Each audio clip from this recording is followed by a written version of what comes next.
नरेश मीणा और प्रमोद जैन भाया के लिए 2 शब्द। देखो मैम, प्रमोद जैन भाया को तो पूरा राजस्थान जानता है कि उन्होंने राजस्थान के मंत्री बनने के बाद किस प्रकार की सेवा करी। यहाँ से पूरा राजस्थान क्या भारत जानता है कि खाया रे खाया भया एक गांव पूरा ही खाया। दूसरे जो हमारे प्रत्याशी है वो निर्दलीय है, वो यहाँ के नहीं है लोकल। यहाँ के लोकल मोरपाल जी सुमन है। इस अंता विधानसभा क्षेत्र की डिमांड थी वर्षों से। रघुवीर सिंह कौशल के बाद पहला व्यक्ति है मोरपाल सुमन, जो भारतीय जनता पार्टी ने लोकल व्यक्ति होने के नाते यहाँ उतारा है। और इतना नॉर्मल इंसान है कि कोई भी भारतीय जनता पार्टी का कार्यकर्ता या आमजन उनको हाथ पकड़ के अपने घर बिठा सकता है, चटाई पे बिठा सकता है, जहाँ चाहे वहाँ ले जा सकता है, जहाँ चाहे जिस ऑफिस में ले जा सकता है। इसलिए ये पूछने की जरूरत ही नहीं है कि भारतीय जनता पार्टी बहुत भारी मतों से विजय रहेगी। मोरपाल जी जीतेगा। मोरपाल जी जीतेंगे और किसका मोरिया बुलवाएंगे? दूसरा सबका बुलाएंगे। नरेश जी मीणा और प्रमोद जैन भाया का। नरेश मीणा और प्रमोद जैन भाया। मोरिया किसका बोलेगा? नरेश मीणा जिंदाबाद। ये सारे नारे आपने सुने होंगे, लेकिन एक हुजूम आपको मेरे आसपास चारों तरफ दिखाई दे रहा है। ये हुजूम है उन कार्यकर्ताओं का जो जमकर लोगों के साथ कार्य करते हैं, लोगों तक पहुंचते हैं। यहाँ पर चर्चाएं बहुत सारी चल रही हैं। सर, मैं आपसे जानना चाहूंगी, अभी देख रही थी कि आप चर्चा कर रहे थे। नरेश मीणा और प्रमोद जैन भाया के लिए 2 शब्द। देखो मैम, प्रमोद जैन भाया को तो पूरा राजस्थान जानता है कि उन्होंने राजस्थान के मंत्री बनने के बाद किस प्रकार की सेवा करी। यहाँ से पूरा राजस्थान क्या भारत जानता है कि खाया रे खाया भया एक गांव पूरा ही खाया। तो उनके लिए तो मैं ये जान सकता हूँ। और दूसरे जो हमारे प्रत्याशी है वो निर्दलीय है, वो यहाँ के नहीं है लोकल। यहाँ के लोकल मोरपाल जी सुमन है। इस अंता विधानसभा क्षेत्र की डिमांड थी वर्षों से। रघुवीर सिंह कौशल के बाद पहला व्यक्ति है मोरपाल सुमन, जो भारतीय जनता पार्टी ने लोकल व्यक्ति होने के नाते यहाँ उतारा है। और इतना नॉर्मल इंसान है कि कोई भी भारतीय जनता पार्टी का कार्यकर्ता या आमजन उनको हाथ पकड़ के अपने घर बिठा सकता है, चटाई पे बिठा सकता है, जहाँ चाहे वहाँ ले जा सकता है, जहाँ चाहे जिस ऑफिस में ले जा सकता है। इसलिए ये पूछने की जरूरत ही नहीं है कि भारतीय जनता पार्टी बहुत भारी मतों से विजय रहेगी इस अंता विधानसभा क्षेत्र में। पूछने की जरूरत ही नहीं है, इन्होंने यहाँ पर कह दिया है। लेकिन सोशल मीडिया कुछ और कह रहा है। सोशल मीडिया मैम, आप जानते हो सोशल मीडिया की मैं उस भाषा में बात नहीं करना चाहता जो आप समझ रहे हो, आप भी समझ गए। लेकिन आजकल का मीडिया किस तरह का है आपके लिए नहीं कह रहा मैं, लेकिन मैनेज होता है। और जो चीज धरातल पे सोशल मीडिया वालों से मैं कहना चाहता हूं कि वो इस शोट में आके देखेगी कि भारतीय जनता पार्टी के कार्यकर्ताओं में किस प्रकार का जोश है। उनको मैं यहाँ आमंत्रित करना चाहता हूं। संवाद की टीम ग्राउंड रिपोर्ट निकालने जयपुर से अंता तक आई है। भाई साहब, आप बताइए कि जिस तरीके का माहौल आप देख पा रहे हैं, उस माहौल के बीच में जो पहली शर्तें थी वो मोरपाल सुमन जी की तरफ से पूरी हो रही है कि हमारा लोकल नेता हमको चाहिए जो हमारी समस्याएं सुने। इसके अलावा और कौन सी शर्तें? यही शर्त है कि इनको जरूरत थी कि भाई कहीं स्थानीय आदमी होना चाहिए, जमीन से जुड़ा होना चाहिए। तो इनकी मांग थी, तो उसको पार्टी ने टिकट दिया मोरपाल जी को, तो मोरपाल जी जीतेगा। मोरपाल जी जीतेंगे और किसका मोरिया बुलवाएंगे? दूसरा सबका बुलाएंगे। नरेश जी मीणा और प्रमोद जैन भाया का। नरेश मीणा और प्रमोद जैन भाया दोनों का मोरिया अगर कोई मुलवाएगा तो वो है मोरपाल सुमन जी, जो स्थानीय लोगों की आवाज बन रहे हैं। मैं और लोगों से भी जानती रहूंगी। मेरे साथ यहाँ पर ढेर सारे कार्यकर्ता मौजूद हैं और लगातार मैं सबसे जानती रहूंगी कि भाई साहब किसको वोट देने वाले हैं? बीजेपी में। क्यों? अच्छा है आदमी, सीधा है आदमी, अच्छा है आदमी, और उनकी पहुंच स्थानीय लोगों तक, जनता तक है। इसीलिए यहाँ पर लोगों की राय भी मायने रखती है। वो वाला जो आप वीडियो देख पा रहे हैं एक दूसरे से लड़ाइयों का, कौन जीत रहा है, गांव के गांव किसको वोट कर रहे हैं, वो हम आपको सुनवा रहे हैं यहाँ पर। बाबूजी, कितने वोट दोला? कितने वोट दोला? मोरपाल जैन देगा। काहे लेबा जनता पार्टी का बीच, अरे मांगे सुमन समाज का बीच सारो काम न मांगे, जैसे कि जान ले जाऊंगा माना कहीं बटान रखेगा कि मां को काम होनी चाहिए। 30 साल तो बाहर इंतजार करे जा, मैं पानी के लेकर पाइप गाड़ 4 मून बटे है बाया खागियो सारा देश ने।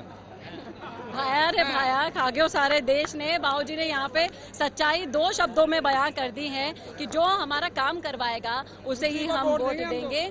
और काम करवाने के लिए स्थानीय कार्यकर्ता सब लोगों के बीच में जाते हैं। असलियत ये मैं आपको सुनवा रही हूँ ग्राउंड रिपोर्ट से।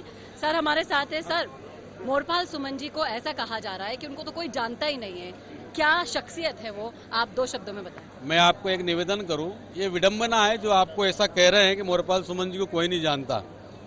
मोरपाल सुमन वो आदमी है, एक शेर में कवि हूं और मैं यहाँ से क्या नाम से विधानसभा का प्रवेशक भी रहा हूं।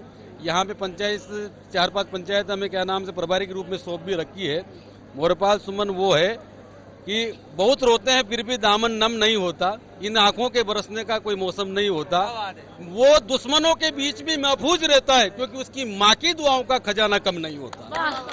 इरशाद, एक और सर, आप तो कवि हैं, एक और बोल सकते हैं। इरशाद। और जिस प्रकार से भारतीय जनता पार्टी की हम बात कर रहे हैं, यहाँ पे आप हुजूम देख रहे हैं, पिछले 1989 से लेके आज तक माननीय साहब वसुंधरा राजे सिंधिया में भारतीय जनता पार्टी के प्रत्येक व्यक्ति, प्रत्येक कार्यकर्ता की आत्मा बसती है। हमारे आदरणीय दुष्यंत सिंह जी के साथ तमाम कंधे से कंधा मिला के लोग खड़े रहते हैं। भारतीय जनता पार्टी का गढ़ रहा है अंता। इस अंता में भारतीय जनता पार्टी को कोई हिलाने की बात करता है, एक कार्यकर्ता 100 वोट नहीं, 1,000 वोट लाने के लिए यहाँ पे क्या नाम से अग्रसर भी हैं और सारे लोग प्रयासरत भी हैं। आज से नहीं, करीबन पिछले 15 दिन से नहीं, पिछले 2 महीने से ये इस प्रकार की हवाएं यहाँ चल रही थी कि उपचुनाव होने वाले हैं।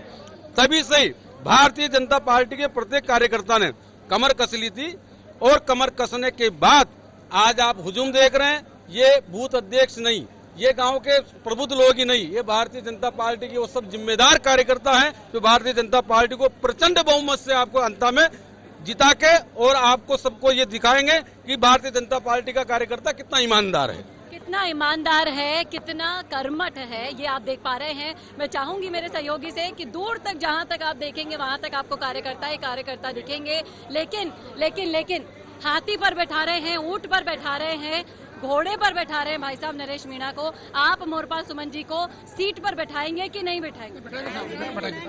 मोरपाल जी देखो गरीब व्यक्ति हैं और आम कार्यकर्ता है। दूसरा जो कैंडिडेट है वो पैसे वाला है, गरीब आदमी किसान का बेटा है और स्थानीय आदमी है। पहले जो आदमी थे, पहले यहाँ आए थे चुनाव में, वो सब बाहर ही थे। 2 लाल थे, बाहर के लाल थे ना, प्रभुलाल, कंवरलाल गए वो। लेकिन अभी जो कैंडिडेट खड़ा है वो हमारे स्थानीय आदमी है। तो थे हाथी पर बैठा रह जाओ ला, घोड़ा पे घूमता ही रह जाओ ला, पर सीट पर बैठो लो तो मोरपाल सुमन ही बैठे लो। यहाँ पर कार्यकर्ताओं का ये कहना है। भाई साहब, आप लोग में से कोई बोलना चाहेगा मोरपाल सुमन जी के लिए?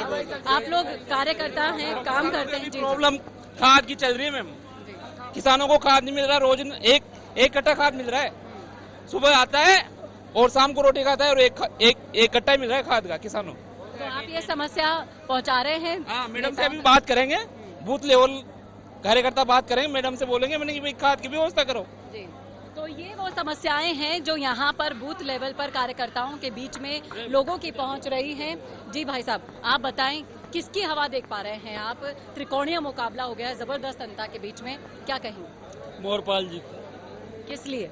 वो गरीब आदमी और किसान है और जमीन से जुड़ा है आदमी है और सत्य आदमी है। ऐसा आदमी विधानसभा में जाएगा तो सत्य बात करेगा, इसलिए मोरपाल जी की मोरपाल। यहाँ पर मोरपाल जिंदाबाद के आप नारे सुन पा रहे हैं। गरीब है, सच्चे हैं, ईमानदार हैं और ऐसी ही आवाज विधानसभा में जानी चाहिए लोगों की आवाज बनकर, ये इनका कहना है। अब आप अच्छे से समझ रहे होंगे कि ग्राउंड रिपोर्ट किस तरीके से क्या चल रहा है। ये असली ग्राउंड रिपोर्ट संवाद के प्लेटफॉर्म से सहयोगी वरुण भंसाली के साथ चेतना शर्मा आप तक पहुंचा रही है। कैसे लगे आपको कमेंट करके जरूर बताएगा कमेंट बॉक्स में। देखते रहिए संवाद भारत का, भारत के लिए। नमस्कार। भारत का सबसे तेजी से बढ़ता हुआ डिजिटल न्यूज चैनल, जिसका परिवार 4,17,000 लोगों से भी ज्यादा बढ़ रहा है, वो संवाद न्यूज चाहता है हर जिले और हर राज्य में मीडिया पार्टनर्स। तो अगर आप बनना चाहते हैं संवाद न्यूज के पार्टनर्स, तो कांटेक्ट करें नीचे दिए गए नंबर्स पर। इसके अलावा अगर आप वीडियो एडिटर बनना चाहते हैं या फिर न्यूज इंडस्ट्री में बतौर इंटर्न सब सीखना चाहते हैं, तो संवाद न्यूज के जयपुर हेड ऑफिस में काम करने के लिए संपर्क करें स्क्रीन पर दिए गए नंबर पर।